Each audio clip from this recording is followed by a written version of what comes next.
Oh, hey there. Holding this like a fucking steak. Oh, the way I'm holding this. This is wrong. Hey, this is Editing Fatima from the future. I am so sorry about the kind of audio you'll be subjected to throughout this video due to my mishandling of this microphone. I'm never gonna use it again. Okay, bye! I have been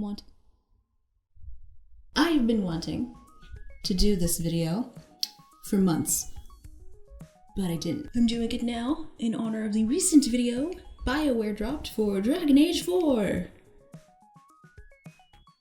Get excited. It's fine.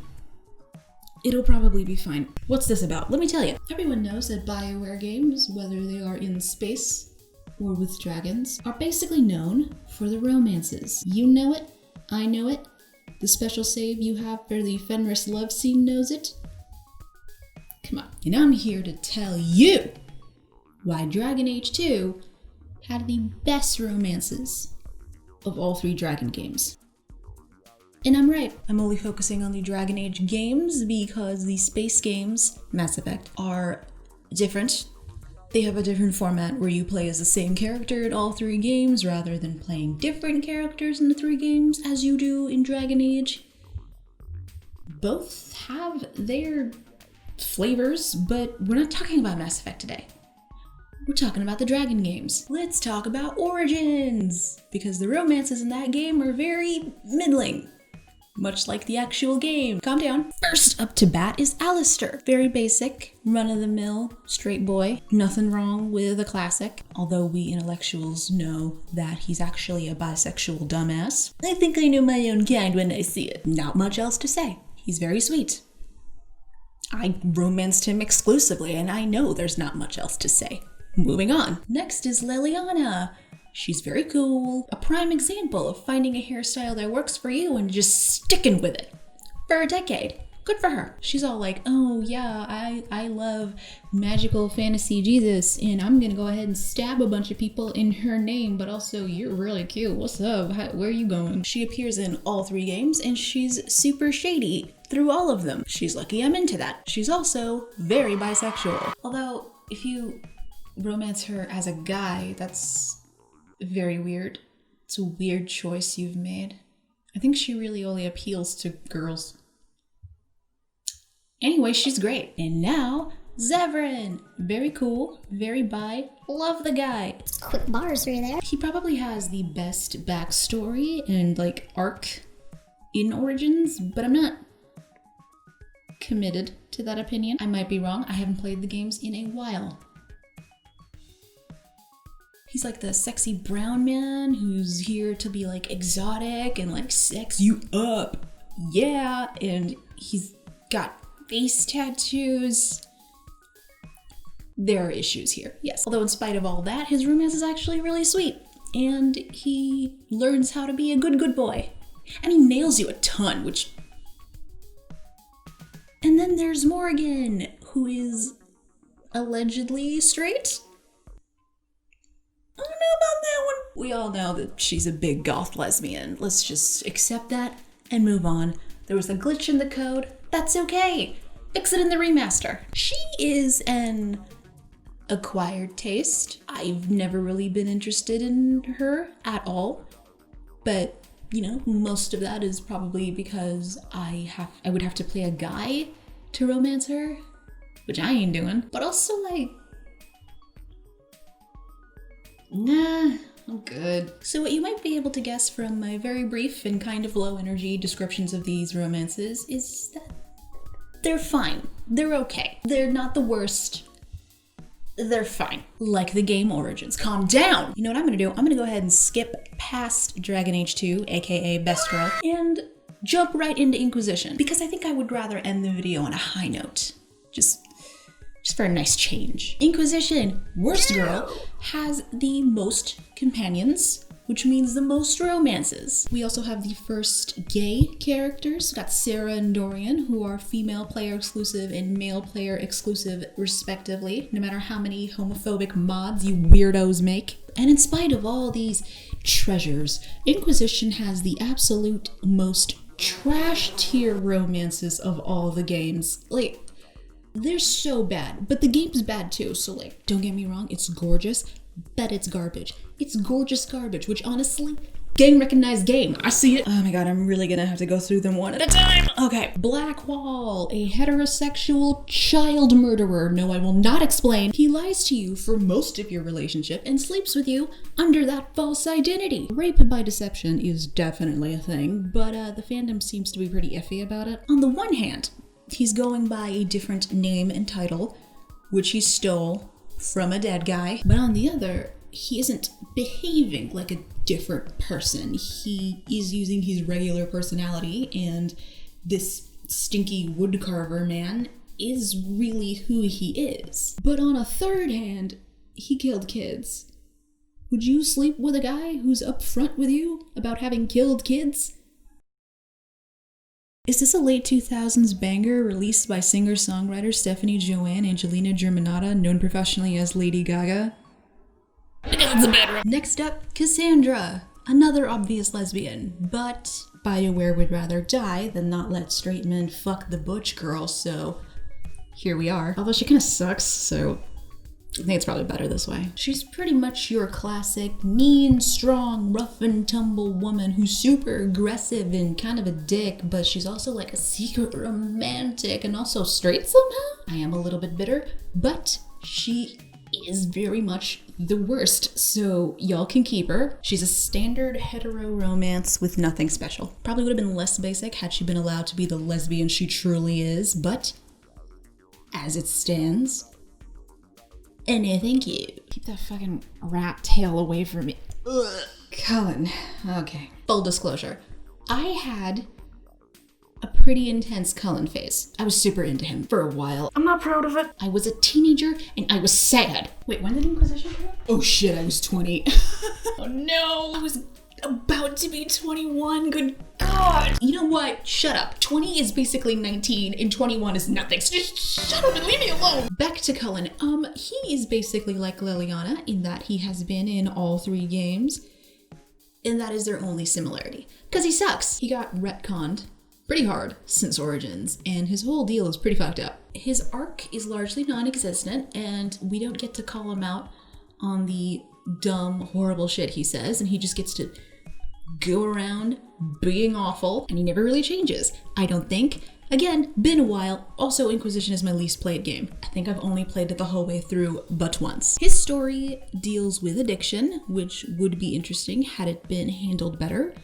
And I think he might be the most popular romance, though I might be wrong. His romance is boring. Just basic hetero crap with a little white Catholic boy. Well, we've all been there. You get to deflower him. Does that help? You also get to deflower Alistair, but it's sweeter, it's better, and he's really nice about it. I don't know. Cringe culture is dead, but if you're still into Cullen in the year of our Lord 2020, you're going to hell. Oh yeah, and in Inquisition, you get to be a dwarf or a human or an elf or a Kunari. This is a species. And you can only romance Cullen as a human woman or an elf woman. What's up with that? There's no reason to suggest that he would be a fantasy racist. Like, where did that come from? Maybe they, like, ran out of time in development. I don't know. I didn't look into it. What? You want me to research things before I make wild claims? He's literally the only romance that's so, like, intensely race-gated. Except for this other one, which we will get into later. I'm not ready. Moving on, Dorian. Let's hear for the boy. Very likely the most popular of the male romanceable men, although I think there are only 2, and that's okay.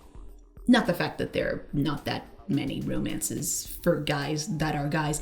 That sucks, but it's okay that he's the most popular. I like the guy. He's cute. He's all snarky and brown, and he's got that basic kind of buff warrior male character build, even though he's a mage, and we know all mages are twins. I didn't really like his mustache at first, but then someone made a mod that got rid of the mustache, and I didn't sleep that night, so the mustache is good. Fun fact, I had a mad crush on the guy before I knew that he was gay, and I still kind of do. Love you, bro. His big story in the game, aside from like the main story, is that he confronts his homophobic dad, which is boring. You'd think in this like big magical fantasy world you could have a gay character deal with something other than homophobia, but okay. His romance is fine. It's actually pretty sweet, but I'm biased. I'm a sucker for pet names. I am, however, not a fan of the adorable pairing because it feels like sexual harassment, but that's just me. Anyway, speaking of which, I will say that the idea for Iron Bull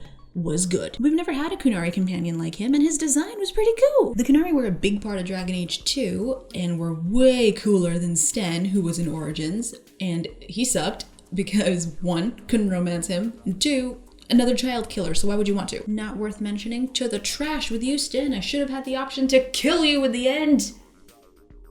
You dick. The sick-ass Kunari in Dragon Age 2 made it so heartbreaking that we didn't have a Kunari companion in that game, but then we got Iron Bull, and he's great.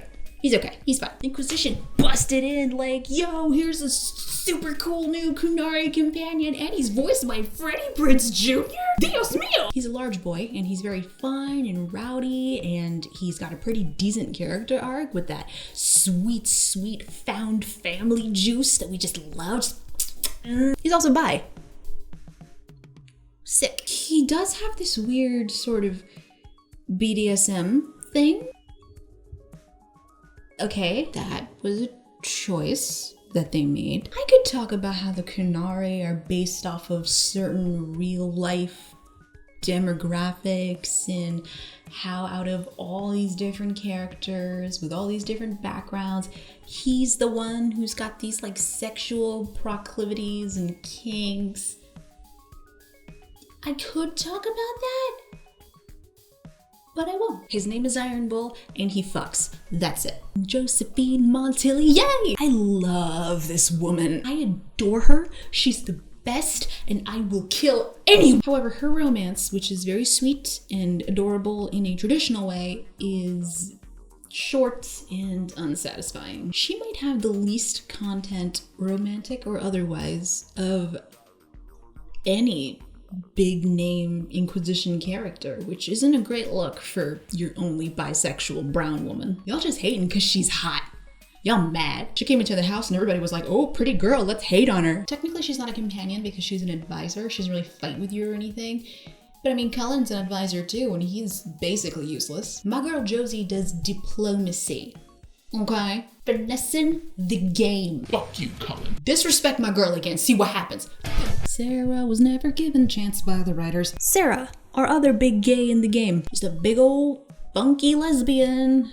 Do people still say that? She as a character would have been a lot better had the writers not just fucking hated her. Like straight up despised her. What was that? They treated her so badly, and by extension made us treat her badly through the dialogue options. She's a little rough around the edges, but she's got a good heart. She gives you cookies. She proves when you're a girl flirting with another girl, she's high. Her arc is...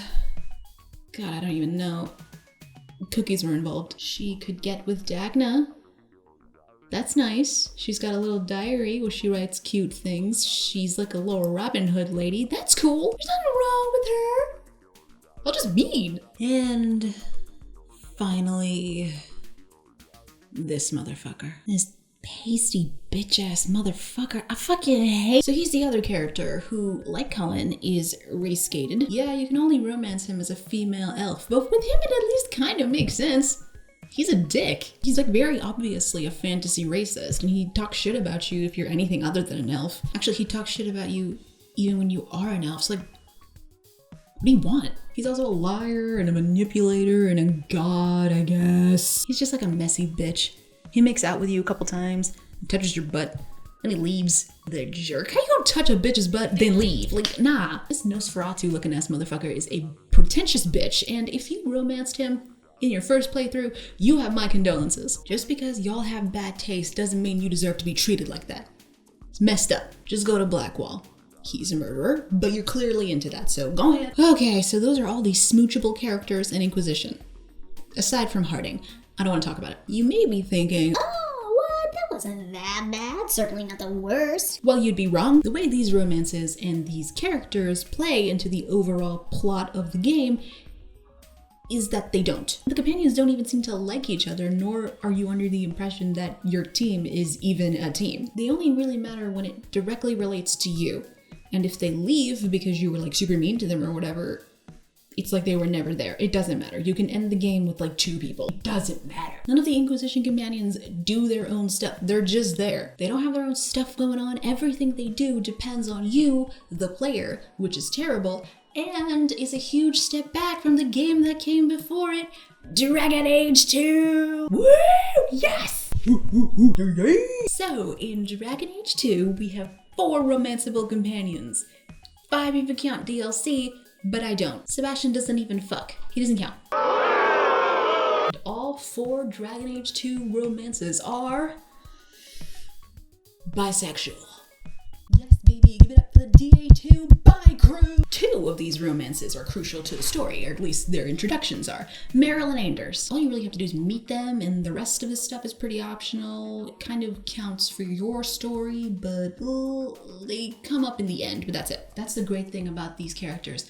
They don't need you. You can refuse to do certain quests or tasks for them, and they'll just go on ahead without you. They have their own stories and arcs happening in the background that you can join if you want, but they happen regardless of you. Some of these stories, if you don't join in with them, involve them having to leave the team afterwards.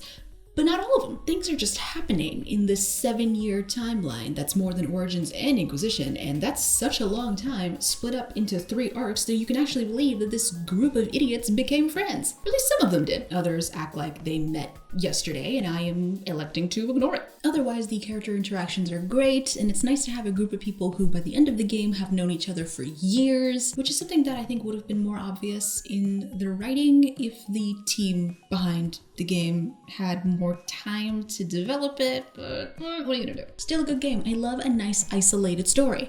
I should mention that DA2 has a sort of rival mechanic with regards to their romances, which is a great idea in theory. It's like a friendship romance and a rival romance, and they differ in certain ways. Not in every way. You can still make out with them even if you're rivals. And that's cool. I like the idea. It's a really nice opportunity to explore different kinds and flavors of romance. And you know, we all love a well-executed enemies to lovers. But the way the rival romances work kind of feel more like Raylo than they do Ben and Leslie, if you know what I mean. And when I say that, I want to be clear that I don't think Ray and Kylo Ren are a couple or romantic in any way. I think it's sad and gross. Like, it's not people who disagree intensely at the beginning, mostly because they don't know each other, but from extended contact they come to grow and respect and then like and then love each other. It's more like people who are in opposite sides of an issue and say and do horrible things to each other, but they kiss, so it's fine, I guess. It was an idea with a lot of potential, but they didn't stick the landing. But again, they didn't have a whole lot of time, so good try. Okay, now let's break it down alphabetically. Anders. Okay, look. He's okay. He clearly adores you, and he's really committed to you, and he doesn't let the relationship get in the way of his mission. I mean, you gotta love a guy who sticks to his goals, even if it is terrorism. I mean, he was right though. He's a little intense, and he's kind of a nice guy, because apparently even if you don't romance him, he's still like super into you. And he talks shit about your current significant other, like, right in front of them, which isn't great. Not a good friend, but he's still in like the top 10 most popular BioWare romances. Just gonna pull that claim right out of my ass. I'm comfortable with that. Fenris. What a guy. He's great. He's so great. I mean, he's got his issues, but he's great. And hot. Ooh, so, I mean, he's pretty much top shelf. He's a top tier romance. Like, I'm pretty sure I romanced him the most out of all 3 games, including Mass Effect, actually. I gravitate to him. I run around Mass Effect like, where's Fenris? I can't even like get my head together enough to talk about why I love him. I just think he's so great. Let's move on. That's my girl. That's my girl. She is neck and neck with Fenris in the amount of times I've picked her. She's not treated especially well by the writers, just your standard sexy black woman who's sassy and is sexy and has sex with everybody. And she doesn't wear pants. But you know what? She's a lot more than that in the game. I think so. And she has a lot of love to give in spite of her really complex past and her issues. And she's really loyal. And when she loves you, she loves you. Bro, okay? Like, bruh. Oh my god, wife material. I love her so much. I'm gonna wife that bitch up. I'm done. Meryl. Yeah. Okay, to tell you the truth, I never romanced Meryl. She always seemed like super young to me. I don't know. It's just her behavior and also the way other people tend to treat her. She just is treated like a kid, so I don't really... What's going on here? Is she a kid? Is she even a grown-up? What's happening? I have no idea how old she is, but I assume she's an adult unless BioWare is out here promoting pedophilia, which... Hold on. Anyway, she's super smart and nice and hardworking. Good person, very cool, sweet kid, love her, wouldn't hit it. And that's all of them. Aren't they cute? I realize now that I've given very few logical reasons as to why I think Dragon Age 2 has the best romances, but you know what? Sometimes it's not about logic, it's about what's in here. Yeah, this is my left, for sure. Yeah, and that's all it takes, man. Fuck it, I like Dragon Age 2. What? I'm gonna put my intentions and my feelings out into the universe for what I want in regards to the Dragon Age 4 romances. I want more women. I want them gay. I want them to kiss me. That's it. I want a butch lady character to be gay. Like, I'll take bi. Same thing. I'm sick of Aveline. I'm sick of Cassandra. You know what? Aveline is actually arguably bi. We don't know. She doesn't want any Hawk, so she could be bi, and we're just annoying. If I'm gonna get a dude, he has to be a himbo. He has to be stupid and respectful and kind. I want another Alistair. If Varric's coming back, maybe I want him to be romanceable only because I haven't gotten to have him for so long. I don't know. I don't think I do because his personal mission or whatever in Inquisition was really, really pathetic. Like, he was like thirsting after a married woman who was honestly kind of a bitch. Like, I didn't like her. I liked her Saints Row voice, but I didn't like her as a person. You're breaking my boy's heart. And yeah, he's kind of a dumbass. But he's my dumbass. I want a gay girl, and I want a nice boy, and I want Varric. I want the option for Varric. I just want the option. Stop locking him away. Also, I guess we can kill Solus, hopefully. Let's go.